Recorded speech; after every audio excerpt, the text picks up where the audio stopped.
¿no? ¿Cómo andas, Javi? Todo bien, todo ¿Bien? ¿Y cómo lo seguís vos? ¿Vos estás mirando el 2023? O sea, mira, en el fútbol se dice vos eras arquero. No hay que jugar la final antes o la noche anterior porque te come piernas y te desgasta. ¿Desgasta para vos como candidato presidencial pensar el 2023 o no? Mira, lo que nosotros estamos haciendo es prepararnos para hacer una alternativa de verdad. Hoy nosotros ya estamos en 23 de los 24 distritos, es decir, que estamos desarrollando una alternativa competitiva. Y lo otro que estamos haciendo es ir perfeccionando el programa para sacar a la Argentina de este desastre. Es decir, nosotros tenemos planteado un programa económico, básicamente pivoteado sobre la teoría del crecimiento económico y las nociones de convergencia para que en 35 años Argentina vuelva a ser una potencia mundial. ¿Cuánto tiempo te pones, Javier, para que Argentina vuelva a estar arriba?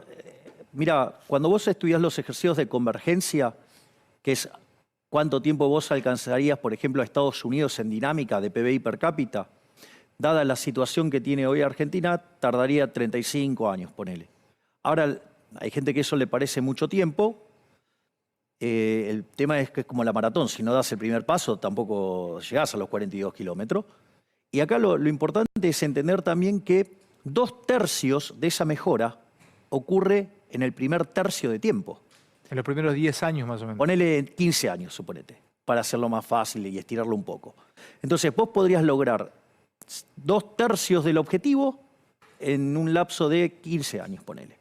Entonces, me parece que vale la pena, porque si seguimos haciendo lo que estamos haciendo ahora, vamos a terminar siendo la villa miseria más grande del mundo. Por lo tanto, me parece que no es menor emprender ese cambio y buscar ese cambio. Está bueno, mira, el otro día te escuché en una entrevista y volví a ver lo que decías y pusiste el ejemplo de Cavallo.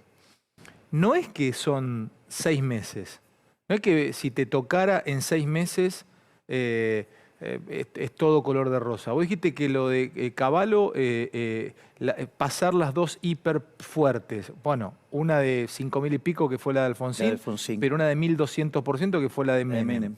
El tipo empezó en el 91 con su plan y se vieron los primeros frutos en el 93. Bueno, porque la inflación es siempre en todo lugar un fenómeno monetario que se genera por un exceso de oferta de dinero, y eso puede ser o porque subió la oferta o porque cayó la demanda o pasaron las dos cosas a la vez. Pierde poder adquisitivo la moneda, es decir, que todos los precios expresados en unidades monetarias suben. Esa es la esencia de la inflación. Ahora, el tema es que cuando vos haces, suponete que estuviera todo constante y vos solo modificaste la cantidad de dinero, la oferta monetaria. Eso, el impacto, vos lo vas a ver de acá adelante de 18 a 24 meses. Por eso tiene un problema gigante el gobierno con la inflación. Porque aun cuando vos pararas la emisión monetaria, no va a parar la inflación, va a tardar entre 18 y 24 meses. Vos fíjate esto, si entendemos la inflación como un fenómeno monetario, Argentina tiene problemas con la emisión pasada, con la emisión presente y con la emisión futura. La emisión pasada, ¿por qué? Porque durante la pandemia, este gobierno de ladrones, ¿sí? Porque nos robó con el señoriaje, es decir, el financiamiento con emisión monetaria del déficit fiscal. Vamos a cosa. Quiere decir que según tu mirada, Javier, todavía no nos comimos la tormenta de emisión de la época de pandemia. Exactamente. Emitiste por el equivalente de 11 puntos del PBI, es decir, emitiste 2 bases monetarias.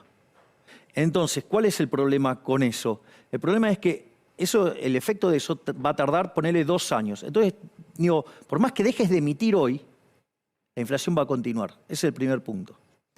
El segundo punto, que no es menor, tenés un problema con la emisión presente. Se expandió la base monetaria cerca de un 25% con la locura del dólar soja. Una cosa absolutamente discrecional, donde vos estabas comprando a 200 y vendías a 140. Eso te quiero preguntar. ¿El dólar soja infló más la bomba de las LELIQ? Sí, exacto. Sí, porque todo ese dinero que vos emitiste después lo tuviste que esterilizar.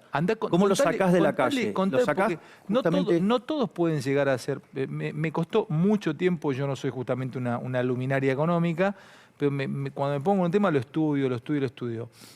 La LELIQ es una herramienta que tiene el BCR, el Banco Central, Para quitar dinero de la calle. para chupar pesos de la calle, ¿no? Exacto. Y a cambio de eso paga tasa de interés.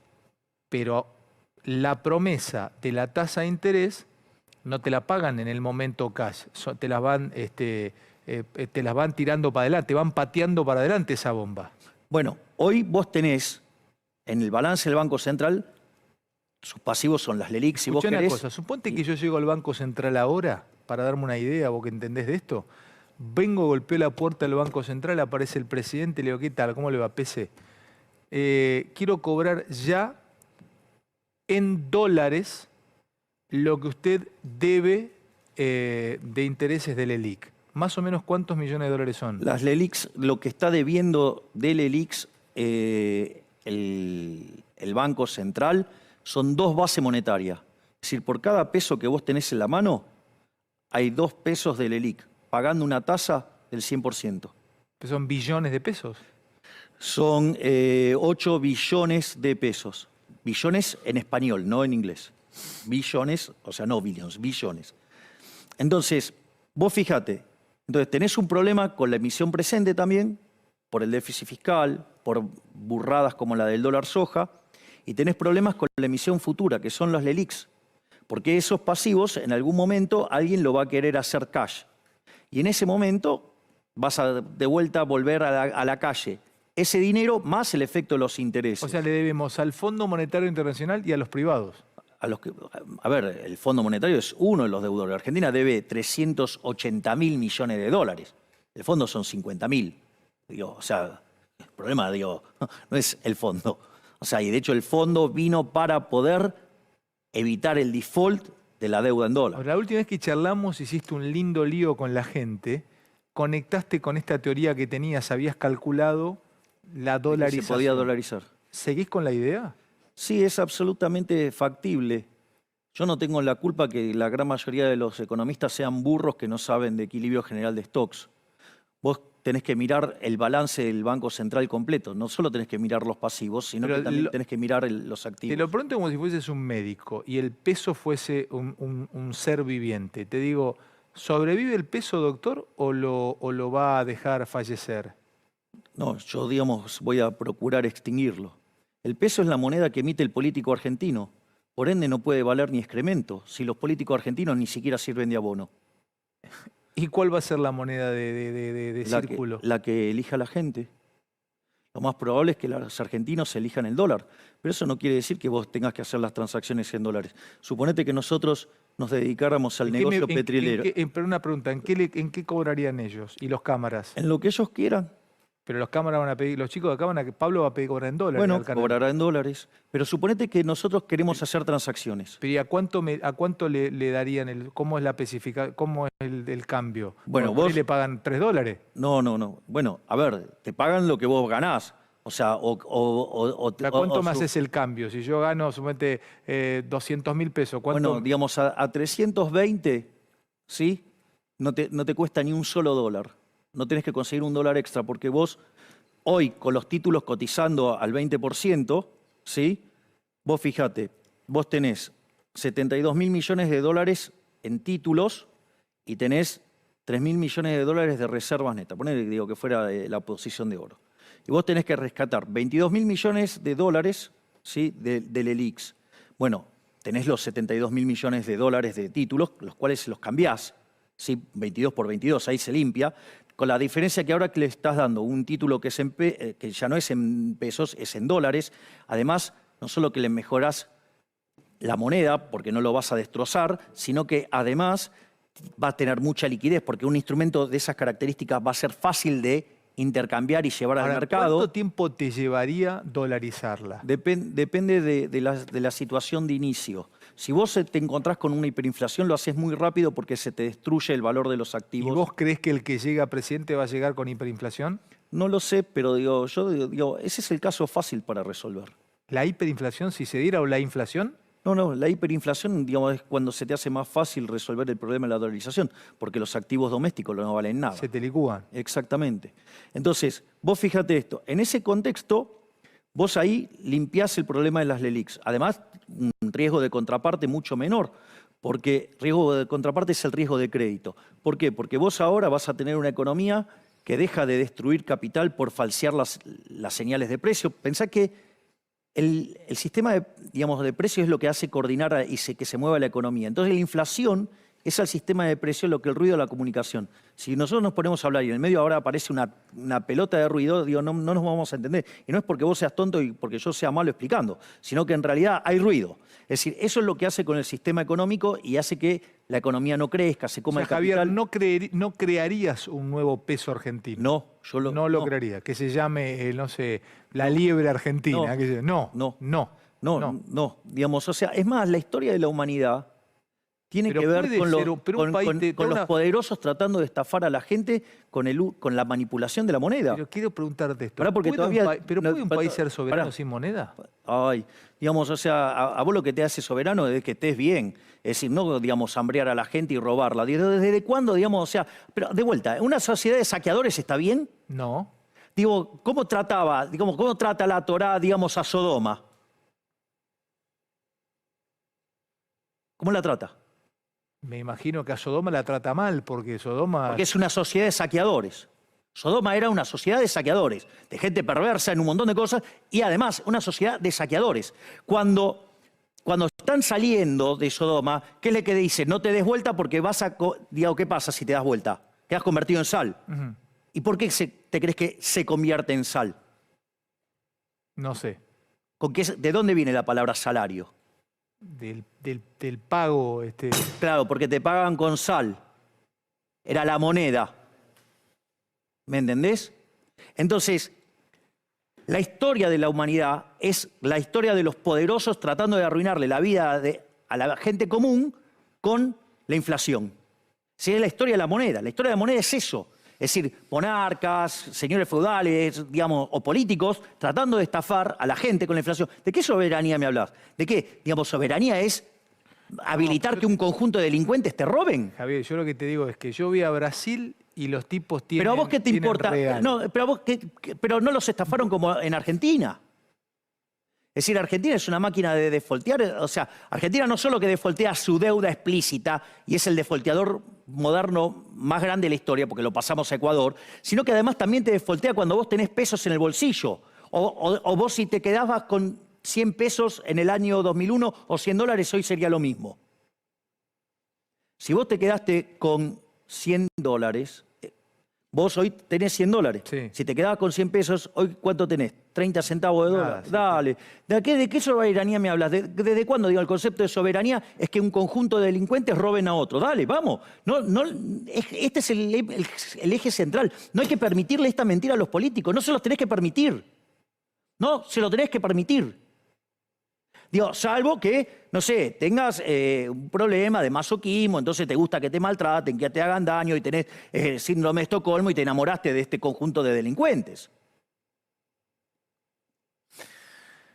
Tengo algunas cosas para preguntarte acá que... Todavía no terminamos de dolarizar, ¿no? Cerrame el tema de la dolarización. Entonces nos quedan 13.000 millones de dólares de la base y tenemos para rescatar eso 3.000 millones de dólares de la posición de oro, con lo cual se te van 3.000, te quedan 10.000, y tenés 50.000 millones de dólares de títulos contra 10.000 millones de dólares de pesos que te quedan dando vuelta. La pregunta es, ¿cuánto cotizan hoy los bonos? 20%. 20%, 50.000 millones, ¿cuánto es? 10.000 millones. Listo, dale, te saqué la base del medio. Se terminó el problema en la inflación. Para que veas la basura que es el político argentino, la basura inmunda, asquerosa que es, para que te des una idea. Mirá, a mí me dijeron una vez, cuando ya siendo diputado, ¿usted qué opina, digamos, de los políticos, con todo lo que dijo? ¿Y sabes lo que dije? Que me equivoqué.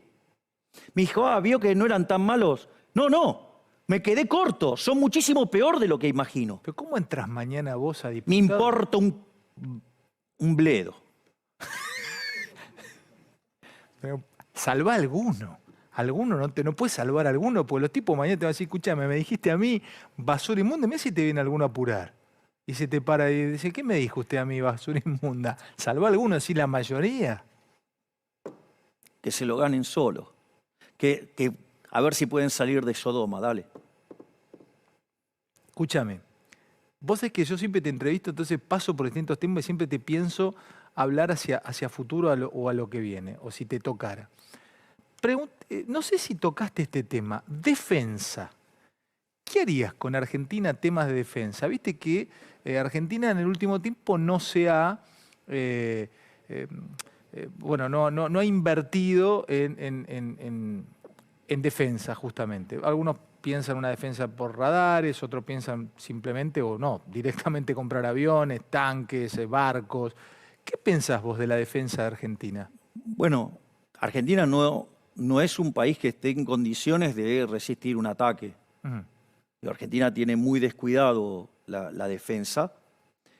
Y no solo que la tiene muy descuidada, hay un problema ideológico, por la cual, digamos, aquellos que tendrían que defendernos, o sea, además son castigados, estigmatizados, perseguidos, con lo cual ahí tenemos un problema grande, porque salvo que vos vivas en un mundo de anarquía, donde por definición no existirían las fronteras, no existirían la bandera, no existiría nada, en ese mundo, digamos, o sea, tampoco existe Estado y por ende, digamos, no tenés nada que defender tampoco, digamos, o sea, los individuos se moverían libremente, o sea, no sería ningún, digamos, sería un mundo de esas características. No es el mundo que tenemos, es otro el que tenemos. Afortunadamente, tenemos vecinos que no son belicosos para con nosotros. Y entonces eso nos permite, digo, mantener esta situación de estar con el país absolutamente indefenso.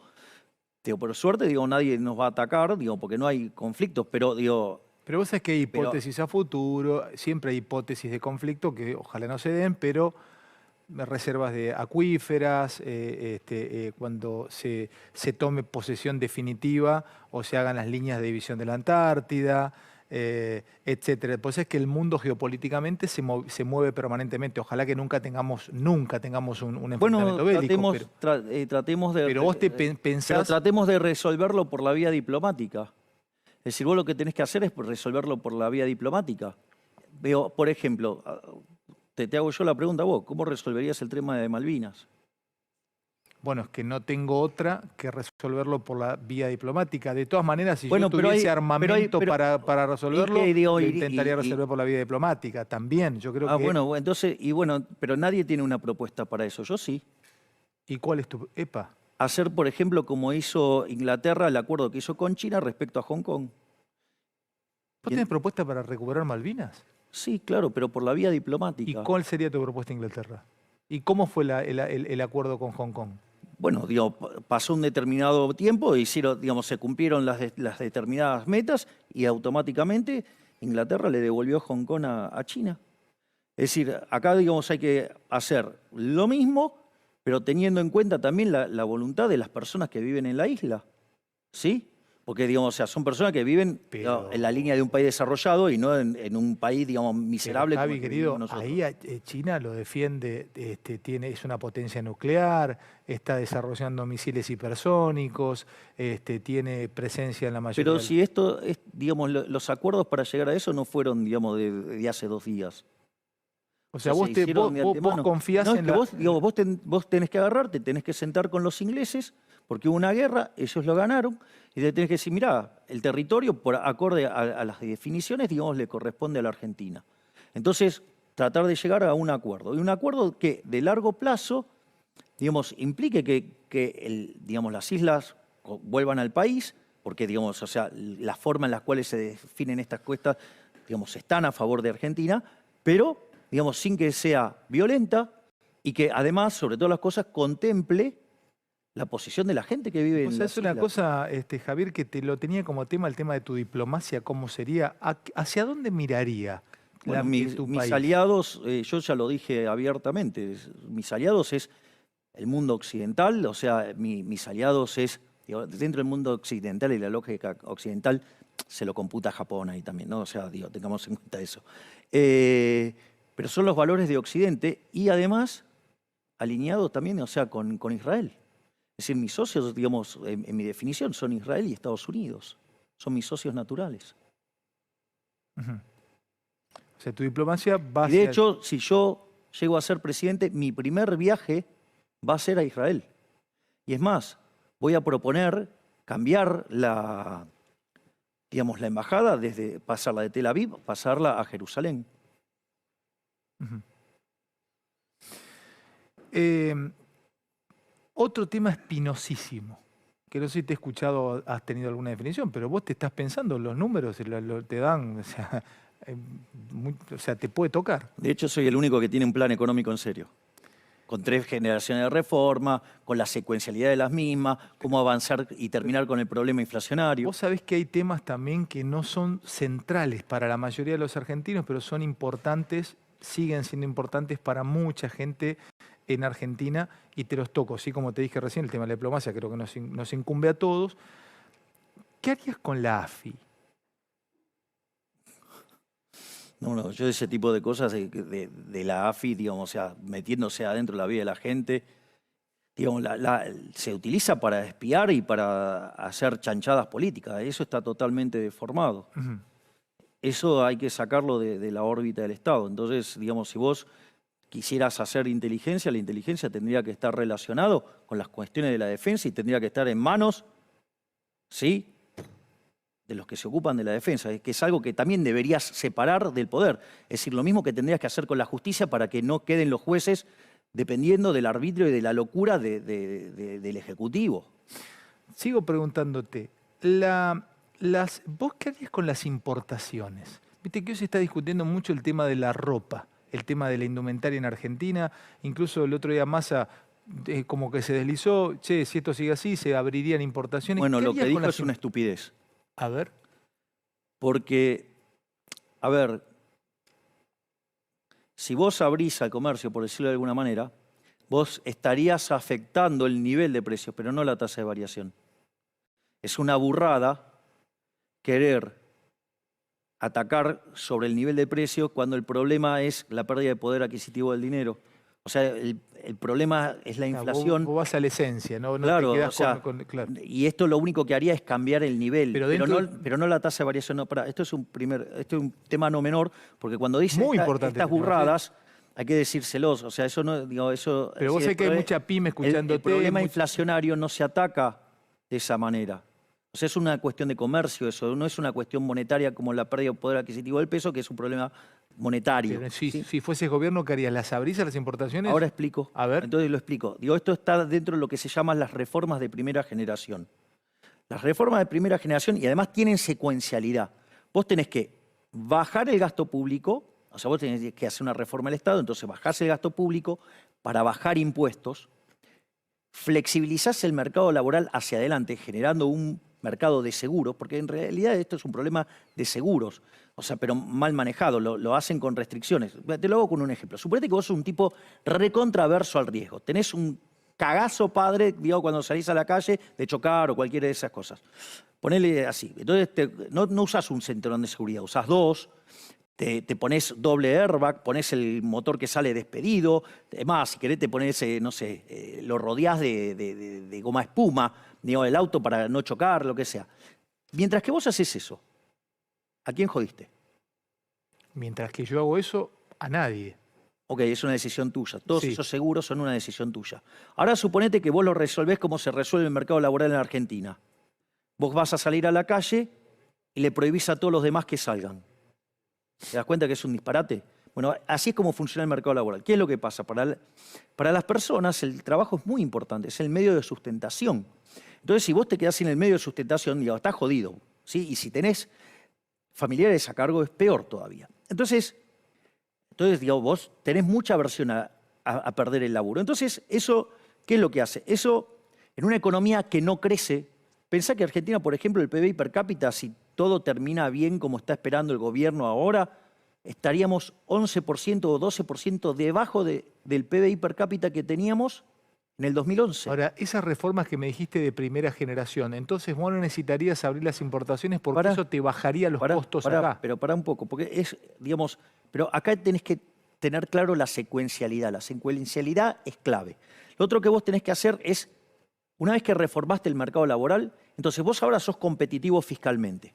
Ahora sos competitivo en el mercado de trabajo porque toda esa maraña de regulaciones bajó y, digamos, una parte baja de lo que tiene que pagar los empresarios y otra parte baja porque se lleva más plata digamos, el empleado. Una vez que vos haces eso, recién ahí podés abrir la economía. Si vos haces este proceso al revés, es un caos. Porque si vos abrís primero la economía Te entiendo. y no haces la reforma fiscal, Está claro. le vas a romper el ojete a los laburantes. Sí, sí. Y a la pyme, a todos. Digo, primero vas a ir, digamos, o sea, si lo haces así, vas a joder a los trabajadores. Cuando aparezcan los sindicatos y te salten a la yugular, cuando empiezas a negociar eso, lo que vas a hacer es matar empresas. A la larga, digamos, o sea, te perdés los puestos de trabajo, la gente gana peor, destruiste capital. Entonces no es trivial la secuencialidad. La secuencialidad es clave. La secuencialidad acá es todo. Es como cuando yo digo, hay que eliminar el Banco Central, pero no es el primer paso la eliminación No, del Banco. es una Primero secuencia. es la reforma del sistema financiero para pasar a la banca Simon, después ir a banca libre, después libre elección de moneda y después eliminás el Banco Central. Javi, te hago una más o dos más y tengo un ratito más para charlar. Escuchá este tema también que nunca te lo pregunté. Obra pública. ¿Cómo harías con los empresarios vos y las empresas de obra pública, un tipo como vos, con tu cabeza? ¿Cómo piensa la obra pública? Cero de obra pública. Epa. ¿Cómo es eso? Primero lo que hay que entender es que es falso que la obra pública genere empleo. Eso es falso, es una mentira. ¿Cómo haces un soterramiento Pará, o un puente? A vamos ver. por partes, vamos por partes. Primer punto. Es falso que la obra pública genere empleo.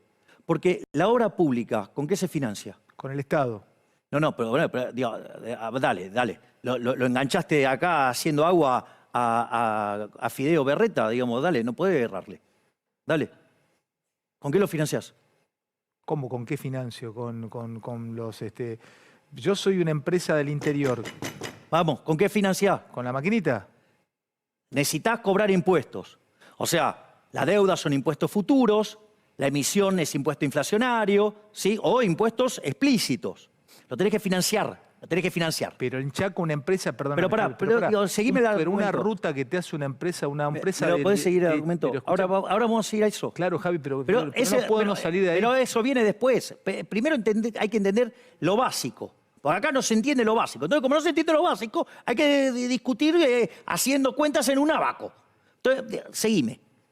Vos lo pagás con impuestos eso. Eso paga con impuestos. Cuando vos le cobrás impuesto a alguien, estás destruyendo puestos de trabajo en otra parte de la economía. Entonces estás pasando, en realidad, estás destruyendo un sector para que el Estado haga esa obra pública. O sea, que no generó nada. Y eso es, sí, solo Pero sí. da trabajo esa obra pública. Pero no da trabajo porque lo destruyó antes en otro lado. Y en el medio además hay un pasamano. Porque además, si esa obra la gente la quisiera hacer, ya la hubiera hecho. Si la está haciendo el gobierno es porque nadie la quiere hacer. Pero escúchame, pero si, según, pero si nadie la quiere, Keynes eso funcionó. no, eso no funcionó. Eso es digamos, tened en cuenta que la teoría general es un panfleto escrito para políticos mesiánicos, chorros y corruptos. Dale, seguí con O la sea, obra pública, dale que me interesa Entonces, esto, sí. ¿cuál es el punto? El punto es que vos estás sacando recursos de un lado, estás destrozando sectores para financiar esa obra pública. Si esa obra pública, además, no puede ser eficiente. ¿Por qué? Porque la gente quería gastar en otra cosa, no en eso. Por lo tanto, eso tiene que ver, digamos, con los que les gusta el asfalto y todo, las baldosas, y todo eso es tremendo, porque de ahí afanás a lo loco. Entonces, ¿Y ahí qué? de ahí afanás a lo loco. Claro. O sea, la corrupción existe porque existe el Estado.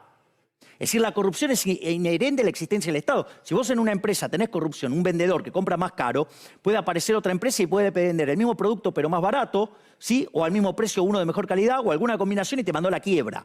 Pero como el Estado vive de una fuente coactiva de ingresos, no pasa nada. ¿Me comprendés? Pero además estarías haciendo un supuesto muy fuerte, que no hay, como decía Bastiat, las porosas manos de los políticos. Es decir, vos vas a sacar plata de acá y acá va a llegar menos. Ya el solo hecho de pagar los sueldos, toda la operatoria, ya eso hace que ¿Quién llegue haría menos. la obra, Javier? El sector privado. En Chile, digo, las rutas las hace el sector privado. Y si no te licitan, los tipos no van y no se Entonces, presentan. entonces es porque esa obra no tiene que existir porque nadie la valora. O si no, ¿qué te crees que es lo que refleja el sistema de precio? Si yo no tengo la culpa, digamos, o sea, que esté lleno de economistas y políticos pero brutos que Javi, desprecian el rol del sistema de precio. Escuchame una cosa, si necesito un acueducto en La Rioja... Pero, nadie ¿y quién dice que lo necesitas? No, Javi, sí, lo necesito. Bueno, si lo necesitas, entonces alguien lo va a pagar. Si no, no lo hace. No, pero para eso está el Estado. Donde No, nadie el quiere- Estado no está para eso. Sí, Javier, donde No, no, el está Estado me tiene que aparecer el Estado. No, ¿cómo? ¿Y quién sos vos para decir qué es lo que quiere la gente? Vos estás definiendo por el total de la sociedad arrogantemente ¿Sí? ¿Te crees que conocés la preferencia de todos los agentes, digo, pasada, presente, futura, de Pero, todos Javi, los que van a venir? ¿Vos te conocés lo la digo preferencia de pero todos? te lo digo ¿Sabés como- cómo llamó eso Hayek en su último libro? La fatal arrogancia. Digamos, vos para hacer eso, para saber eso, Alejandro. Yo soy de Santa Fe, No, necesito pero a ver, que me vayan los aviones a Santa Fe. Porque bueno, si pero no vos me estás de viaja- acuerdo en robarle a la gente. No. Y bueno, ¿y Pero qué estás si no- proponiendo? pero Estás si no me proponiendo, viaja el Estado a La Rioja, pero estás pero- proponiendo que el Estado vaya, le robe la guita a Javi, algo para beneficiarte vos. Javi, Dale, eso es Javi, inmoral, Alejandro. mirame. No, mirame Pero vos no, a mí. Pero mirame Eso una es cosa, inmoral. escúchame. Eso es inmoral. Suponte que Pero pará, no hay empresa. ¿me Pero dejás? lo último, No, cortito. déjame Pero terminar si el no hay argumento. empresa del Pero déjame Estado, terminar ¿quién el viaja a La argumento. Rioja? Déjame terminar el argumento. Si eso, el mercado no lo quiere, no tiene por qué existir. Y si existe, digamos, o sea, no va a ser eficiente nunca. Y además, no son eficientes porque no hay nada peor que gastar el dinero de otros en otros. Es una forma absolutamente irresponsable. Entonces, todo lo que haga el Estado hace daño, porque además se financia con impuestos. ¿A qué te suena impuestos? Impuestos es una rémora de la esclavitud. ¿Sabes, digamos, qué pasó, digamos, a Israel? ¿Qué le pasó en Egipto? Primero eran libres. Como vieron que progresaban, le metieron impuestos. Y como seguían progresando, le metieron más impuestos. ¿Y entonces qué hicieron? Le cobraron impuestos del 100%, le hicieron esclavos. Y por eso, digamos, después, Moisés los saca al pueblo judío de ahí. Dame esta respuesta que yo necesito escuchártela porque este es un programa muy Pero federal. lo que te digo es que la obra pública no genera empleo, Javi, solo genera corrupción. Yo voy a hacer que la obra pública sea cero y voy a utilizar el sistema de iniciativa privada a la chilena. Porque es lo que usaron los chilenos cuando llegaron al gobierno, no tenían un mango, estaba todo volcado porque el impresentable de Allende había hecho un desastre. Y entonces, ¿cómo hacían? Y diseñaron un mecanismo para que lo hagan los privados. Javi, querido, yo el fin de semana me tocó viajar me casé en Bahía Blanca, ¿no? Y un montón de invitados míos viajaron en avión. Había vuelo a Bahía Blanca. Me toca a mí ser de San Vicente, Santa Fe, para venir a Buenos Aires, o por ejemplo mi hijo, que vino a visitarme desde Córdoba con su novia, con Mari. Vos sabés que decidieron alquilar un auto porque lo llevaba el avión. No había vuelo directo a Bahía Blanca, lo llevaba a Trelew, luego a Aeroparque, etcétera, etcétera. Mi pregunta es, suponte que cerrás Aerolínea, o sea, No, pero- escúchame, pero respondeme esto, Javi. Y hay un destino... Aerolíneas se la voy a dar a los empleados. Bueno, pero te lo pongo como ejemplo de donde no llega el Estado. Si a La Rioja, te lo pongo como ejemplo, perdón, La Rioja, pero si a La Rioja no llega la línea estatal o no llega el Estado, ¿cómo viajan los Ahora, riojanos a Capital? Quiero o a hacer otras otro ciudades? argumento que no pude terminar. Vos para poder saber eso, tendrías que conocer la preferencia de todos los agentes, pasados, presentes, futuros. Tendrías que conocer su tasa de preferencia intertemporal, es decir, a qué tasa están dispuestos a pasar consumo del presente a futuro. Vos tendrías que, además, entre otras cosas, conocer la estructura de capital, la productividad marginal del mismo. O sea, vos tenés que tener todos unos datos que para tener esos datos, ¿sabes qué? Tenés que ser omnisciente, No. omnipresente y omnipotente. O sea, tenés que ser Hashem. O sea, tenés que ser el Pero, creador. Javi, pero Tenés que ser el que es. Yo te toreo ¿Y sabes para qué? que vos des tu postura. Ningún político es Dios. Javi, Ningún político. Javi, ¿Entendés? Entonces, Javi, hay un pueblito cerca del mío que se llama María Juana. Pero de Y vuelta, vos pero querés- ¿cómo me ah, construye un privado un camino Pero de de pavimento vuelta, de San Vicente de a María vuelta. Juana? Van a construir antes en Capital porque de hay más vuelta, gente. No van de a construir vuelta, ahí. Alejandro. De vuelta, Alejandro. Vos, entonces, lo que estás diciendo que esa gente tiene derecho a robarle a otros para que se haga ese caminito para que ellos estén más contentos. No, yo estoy preocupado. ¿Y que cómo si- lo vas a financiar? Los impuestos no se pagan voluntariamente.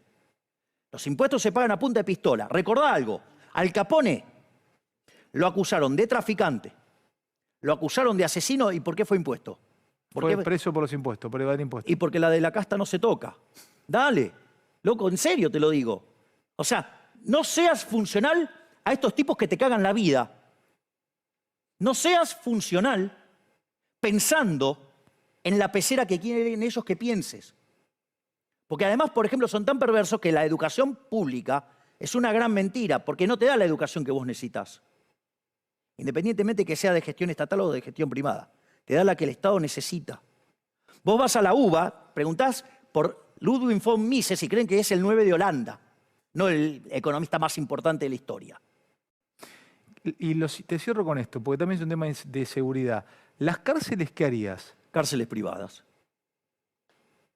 Entonces, digamos, los presos van a tener que autosustentarse, digamos, el daño que le causó a la sociedad. Cárceles privadas, Sí, empresas claro, privadas. obvio. Sí, claro, obvio. Pero que el preso, ¿cómo estaría dentro? Tiene... Labura. Adentro de la cárcel labura para sostenerse y poder cumplir su pena. Bueno, siempre dejás títulos, Javier, ¿eh? Siempre. Y cerrame con esto. Vendo dos y te hago una pregunta de tu futuro. ¿Cómo sigue tu futuro, Javier? En Lomas del Sol, en San Juan, cosechan y seleccionan cada producto para que llegue a tu mesa simplemente lo mejor que les dé la tierra. Lomas del Sol Agroalimento, más de 30 productos del campo sanjuanino a la mesa de los argentinos. En Lomas del Sol, en San Juan, cosechamos y seleccionamos cada durazno. Che, ¿puede ser que falte uno en una lata? Ay, disculpen, estuvo tan rico que no me puedo aguantar. Lomas del Sol Agroalimentos, del campo sanjuanino a la mesa de los argentinos. Bueno, hay paro de peajes, se está levantando, ahora lo voy a hablar con mis compañeros también. Ahora en Telecentro, tu casa también puede ser sede, disfrutar al máximo la definición 4K Ultra HD, el sonido envolvente del asistente virtual Alexa y con Telecentro Wi-Fi y Telecentro Play podés seguir viendo el fútbol donde quieras. Mirá. Estamos en la puerta de una casa que acaba de convertirse en una sede más y la gente llega de todos lados. Bueno, acá tenemos a la hinchada acomodándose, varios aprovechando los 1000 megas. Con Telecentro, tu casa es sede. Vení Telecentro. Bueno, terrible, tremendo. Está escribiendo mucha gente, explotado el celular, explotado redes sociales con esta, siempre que nos juntamos, qué quilombo. Qué lindo quilombo, por Dios. O sea que cada vez que me hace jugar, rindo. Pero vos sos arquero. Bueno, Chilaver también hacía goles. Sí, cierto. Wow, estás rápido, ¿eh? Qué arquero, Chila, ¿eh? ¿Quién fue el mejor arquero de la historia? El Pato Filiol. Dame la mano. Totalmente. Uy, boludo, me quebraste un dedo, me hizo ruido. Agustín Rossi, el mejor arquero de la historia. No, el mejor arquero de la historia que yo vi fue el Pato Filiol. Yo creo que un día pasó Superman por Argentina y quiso jugar al fútbol y cuando vio a Filiol dijo, no, esto es demasiado para mí. Epa. El Pato Filiol... Mirá, es más, la discusión Gatti-Filiol es una discusión sin sentido, es Filiol. Es Filiol, sí. ¿Sabes por qué? Porque en el fútbol, ¿cuántos pueden jugar lícitamente con la mano? Uno, que es el arquero. Bueno, o sea que jugar con la mano es un recurso escaso. Por eso se llama fútbol, se juega con el pie. ¿No? Jugar con la mano es un recurso escaso. Gatti usaba los pies, listo, ya está, se terminó. Dale. Uno puede llevar la ansiedad de la libertad al arquero. Te lo dice alguien que era hincha de Boca. Yo estoy de acuerdo con... ¿Y te cambiaste? No, dejé de serlo. Mira, yo dejé de ir a la cancha de Boca el día que se retiró Palermo. No, digamos, no fue algo que, digamos, la tristeza que me generó ese día, no pude volver más a la cancha de Boca. Y después dejé de ser de Boca cuando vino el populista Angelici a hacer un montón de desastres. Y así que, digamos, o sea, no soy más de Boca. ¿Y ahora sos hincha de quién? De nadie. Listo. ¿Y de la selección sí? ¿Sos escalonista? Es que, digo, no miro fútbol, no tengo tiempo. Una joya es una oportunidad. Invertir vendiendo tus objetos de valor en Cipriano. Confía en verdaderos expertos, alhajas, oro, brillantes, piedras preciosas, relojes de primeras marcas y obras de arte con la mejor cotización, los únicos en tasar sin necesidad de dañar tus joyas. Mirá. Y los fines de semana te esperan en el local de Patio Bullrich, también los días feriados. Ingresá en ciprianocompra.com.ar, seguilos en @ciprianojoyas. ¿Estás pensando en vender tus objetos de valor? Elegí Cipriano Compra. Brindamos un servicio de excelencia junto al mejor asesoramiento. Si querés vender en un ambiente seguro, Cipriano es tu mejor negocio. Javi, gracias por venir, como siempre. Y gracias de verdad, porque siempre tenés la deferencia de estar charlando con nosotros. Para mí es un placer y es una forma de manifestar mi agradecimiento con quien me puso en primera. Gracias, Javier. Gracias por todo. Me voy a la mesa. Después del corte, me voy a la mesa. Hay más, dale.